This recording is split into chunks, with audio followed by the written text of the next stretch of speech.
Hey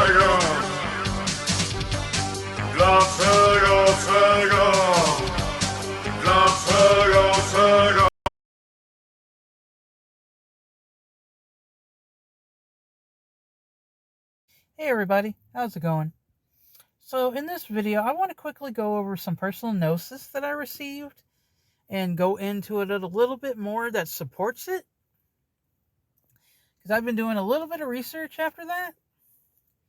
But I want to first say that if you are a practitioner of the Simon Necronomicon or just getting into it, it is highly recommended to buy the Epic of Gilgamesh and the Enuma Elish.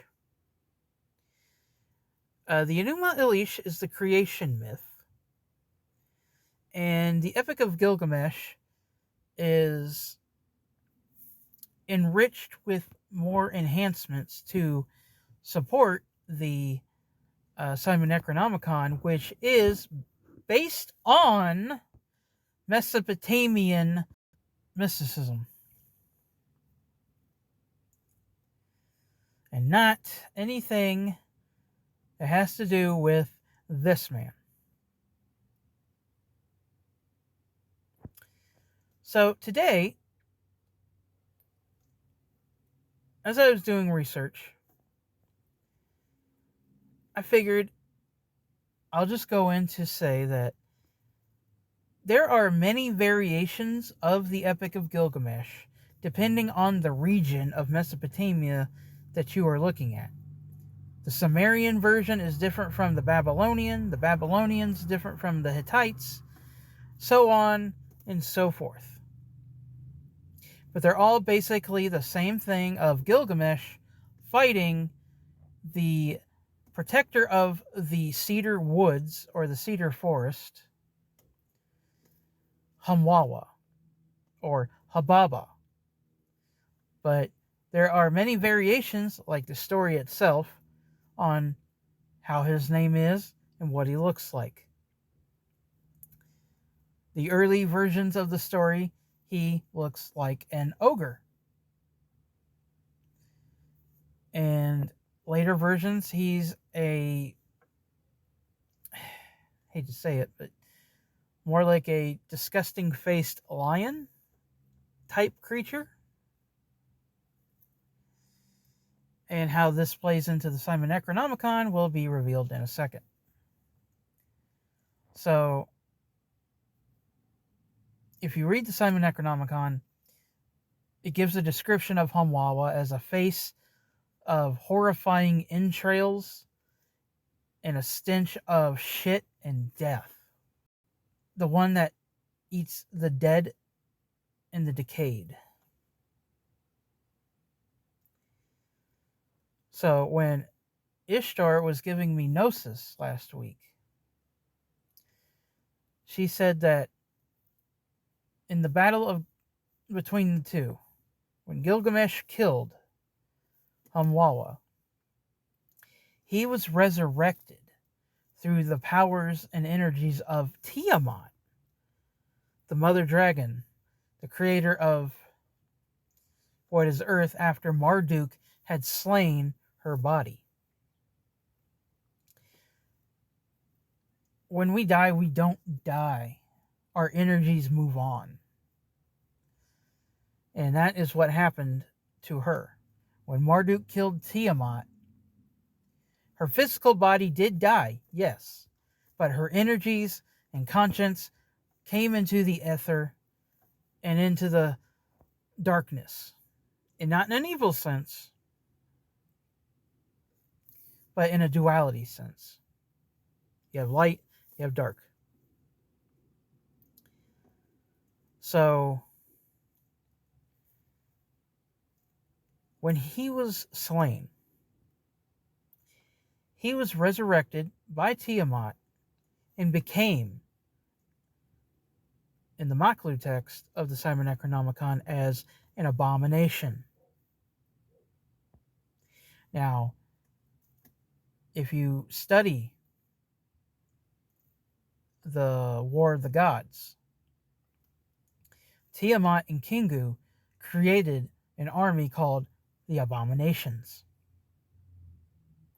Now, whether these abominations in the Simon Necronomicon are the same as the first abominations, I don't know.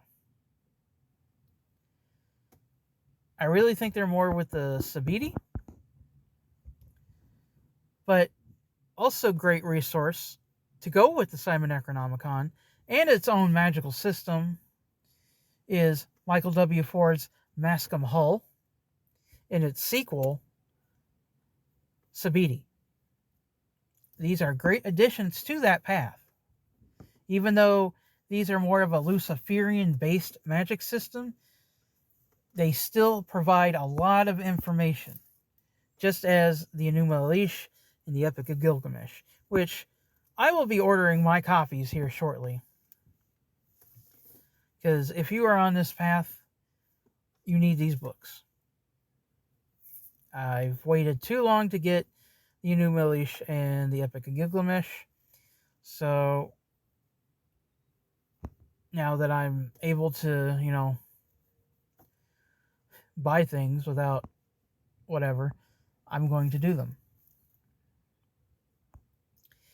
But keep in mind there are many variations depending on the regions. So just like there's a Sumerian version of how the fight and how Humwawa looked. He looked more like an ogre. There's the Babylonian version where he is more like a lion-esque, horrifying face type creature. And so on and so forth. But they all did the exact same thing. He was the protector of the cedar forest stationed by Enlil. So how does this apply to you?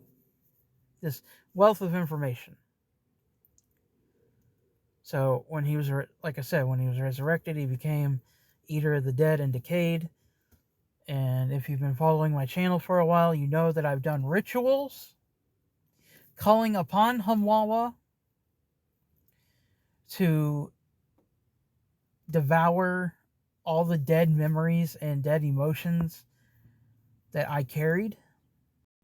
Just be sure to cleanse yourself and all of that, because he is a darker force.